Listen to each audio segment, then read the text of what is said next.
Good evening and welcome to Georgia 12 Tonight. I'm John Stone, a congressional candidate, Republican congressional candidate for Georgia's 12th congressional district seat. And welcome to our weeknight, Monday through Friday, 9 p.m. webcast, live online.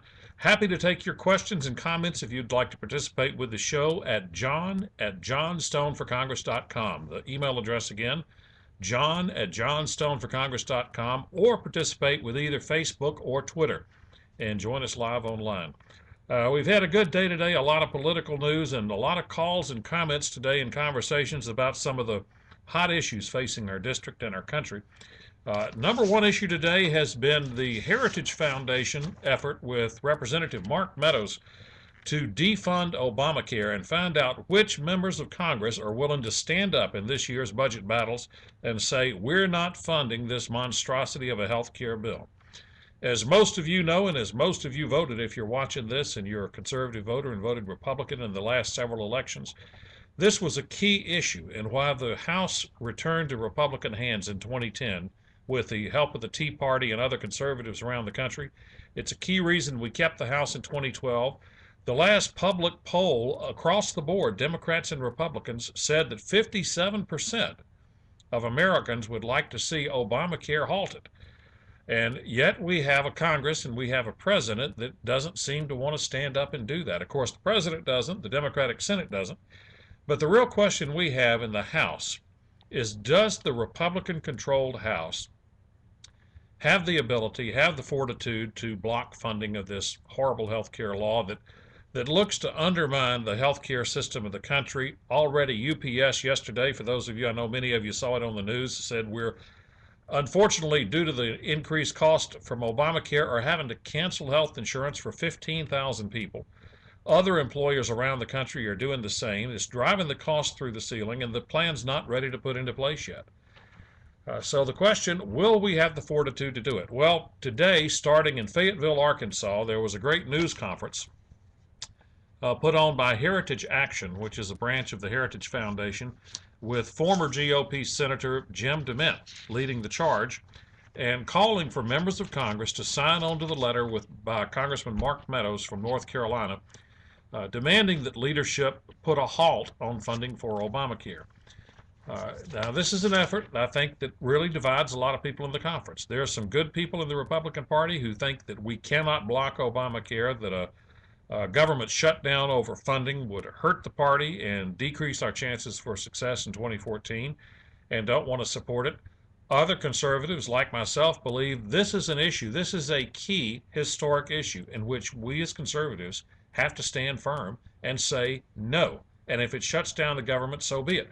We have to do it strategically, in that we can't allow a government shutdown and just no preparation for it whatsoever. There have been some very good preparatory bills out there over the last couple of years, some of which have passed within the last year, that would provide for a good, responsible shutdown scenario, such as the Full Faith and Credit Act, which has already passed the House. That bill says that in any event of a government shutdown or defunding, that we automatically continue to pay our Social Security benefits and the principal and interest on our U.S. bonds, to guarantee that our credit stays good, with that we have no further downgrades in U.S. credit rating, that our Social Security recipients are met.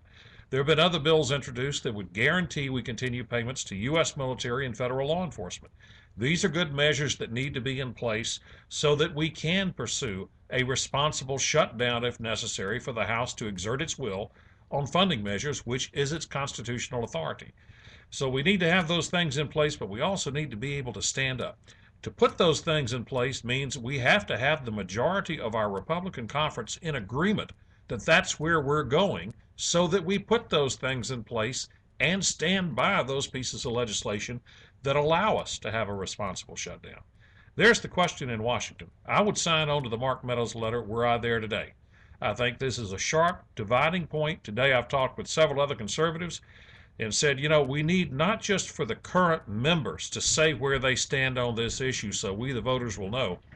We need for everyone campaigning for a seat in the U.S. House or U.S. Senate to let us know right now where you stand on this issue, so we know that when we go to the polls and vote next year. It looks like now maybe as early as May. We need that done. We need to know, and I'm letting you know where I stand, so there is no doubt. If you don't like my position, that's great. You've got a full knowledge and can use that in your decision on your final vote, as you should, and you should with every other candidate running for the House or the Senate. But be aware of one thing: of some of the in the military they call it psyops, psychological operations being used against you and me and conservatives across the country. I was reading the NPR, National Public Radio report today. They were out covering Senator Jim DeMint at that news conference in Fayetteville, which was a packed house on the defunding effort. Here's how they went into their lead story. The Heritage Foundation and its political activist arm, Heritage Action, are turning to the town hall format to try to stop the health care law. And then they go on to say, for those who oppose the president's health care law, Congress's summer recess is seen as a pivotal moment, a last best chance to try and stop it.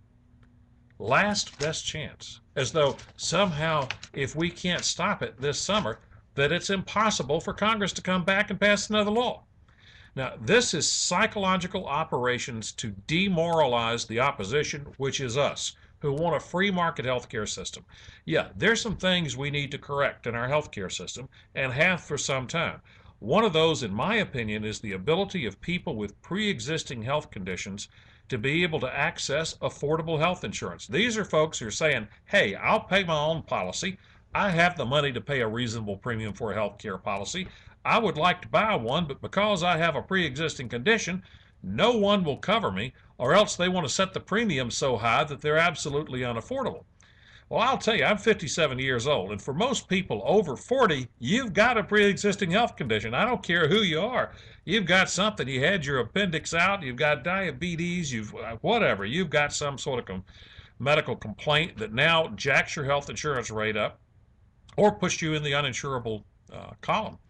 And this is something we have to address. There's some good conservative means to address that, and we as a party have to be willing to bring forth good legislation to address those concerns, and we've got some great ideas on how to do that. But the Obamacare is not the way to do it because it drives up everyone's health insurance costs, destroys private sector health plans, destroys the ability of employers, particularly small employers, to be able to afford to provide health insurance for their employees, and undermines the whole health market. We got to do better.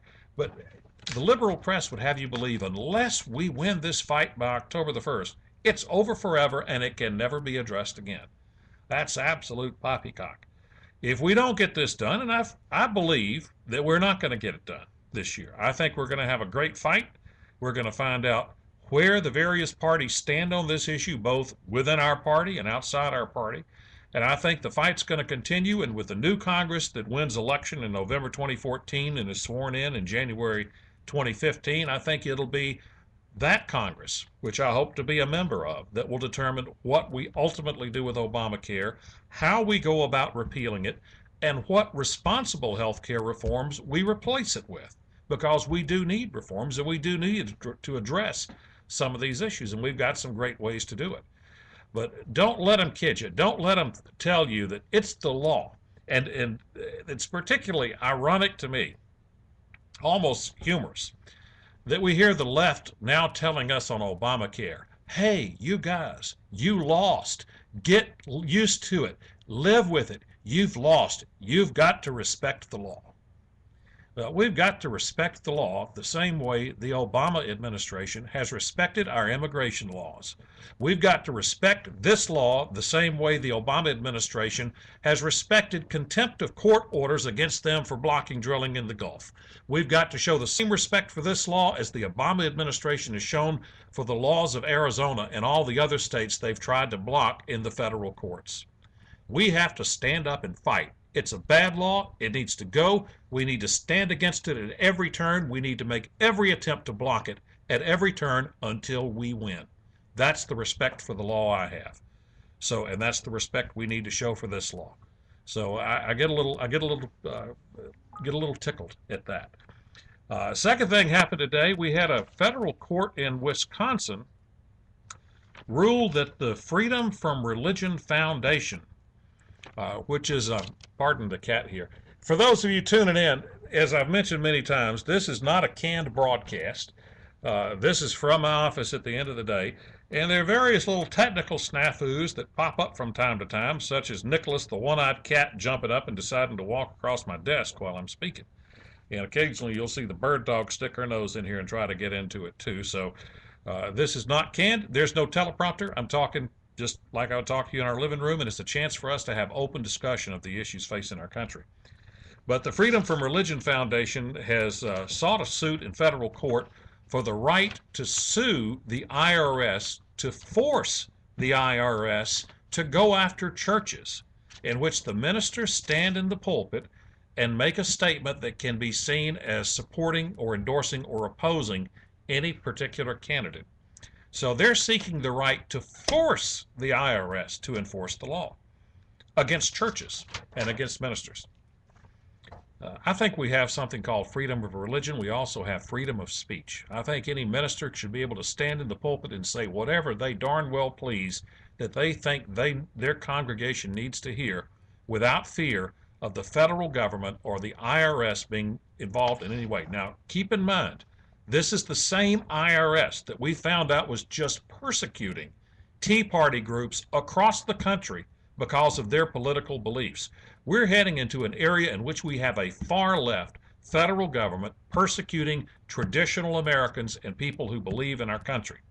We can't let it stand. Right now, we can still, as we talked before, we still have a great method of fighting it, which is going to the polls and voting for candidates that will overturn this stuff. That's available to us. It's something our founders didn't have when they had to take up arms against Great Britain. But right now, we do have that before we have to resort to the other remedies. So I suggest we resort to those now. I need your vote in the primary. I need your vote in the general election. I need to be able to go up and take on these issues. And by the way, if we can have the Freedom from Religion Foundation being able to sue the IRS to enforce the law, then how about the rest of us being able to sue the Obama administration to enforce the law on immigration enforcement and on enforcing our border, which they refuse to do and blatantly violate the law itself on that and marijuana. So if we're going to start suing the federal government to enforce the law, conservatives, let's get ready. Let's start filing suit enforcing the government. It's called a writ of mandamus, by the way, and we need to go for it. It's long past time we needed to go for it. Those are the issues we're dealing with today. Please join us tomorrow night and every weeknight at 9 to 5 or 9 p.m. weeknights, Monday through Friday. And be sure and send your questions in to john@johnstoneforcongress.com. It's been an interesting day. You can see the reason we need to stand up and fight and why this 2014 election is so critical for the future of our country, our children, and our grandchildren. Until tomorrow night, God bless Georgia, God bless America, and good night.